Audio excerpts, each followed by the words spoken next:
घनश्याम तिवारी, लेकिन घनश्याम जी ये बताइए, ये नेक्सस जो है, पेपर लीक माफिया, सरगना, सॉल्वर गैंग, ये सिर्फ एक सरकार के लिए, केंद्र सरकार के लिए चुनौती नहीं है ना, ये तो स्टेट गवर्नमेंट्स के लिए भी चुनौती है। आज नीरज मिश्रा कह रहे हैं सरकार कुतर्क कर रही है। राजस्थान एक वक्त पर पेपर लीक की राजधानी था।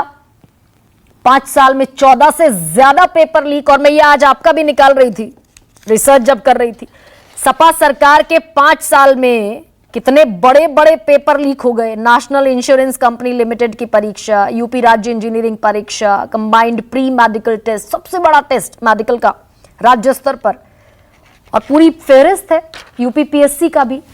और मैं ये ब्लेम गेम में नहीं जाना चाहती घनश्याम जी, ये हुआ, सच्चाई है, तो ये नेक्सस, इससे निपटना क्या रॉकेट साइंस है? नमस्कार गरिमा जी, आपको, दर्शकों को और को पैनलिस्ट को। 3 महत्वपूर्ण बातें हैं। पहली जो अभी तक सवाल आए हैं कि सरकार क्यों बार बार, हर बार जब नए नए एविडेंस आ रहे हैं कि पेपर लीक हुआ है, गलत बच्चों को फायदा मिला है, तो सरकार एग्जाम क्यों नहीं कराना चाह रही है, और क्यों ये उम्मीद कर रही है कि सुप्रीम कोर्ट उसके पक्ष में देगा, जब लगातार एविडेंस उसके खिलाफ है। इसका एकमात्र कारण है जो हमारे सामने है, जो दीवार की लिखावट है, कि सरकार के पास आत्मबल नहीं है कि वो एग्जाम करा सके।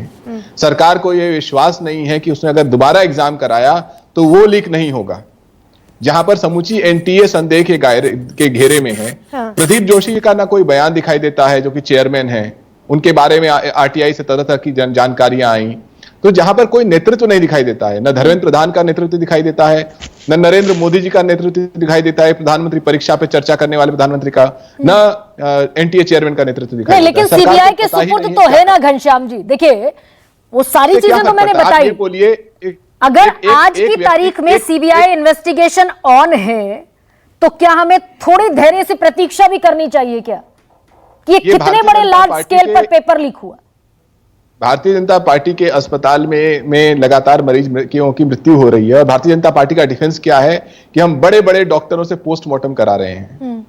आपके अस्पताल में लोग इसलिए नहीं जाते हैं कि बड़े बड़े डॉक्टरों से पोस्टमार्टम कराया जाए, आपके अस्पताल में इसलिए लोग जाते हैं कि एग्जाम सुचारू कराया जाए। दूसरी बात, आपके सवाल पे भी आता हूं, दूसरी जल्दी संक्षिप्त बात, कि ये जो एनटीए ने अपना एफिडेविट दिया है, कहा है कि हमने 100 बच्चों की जांच कराई, एनालिसिस किया।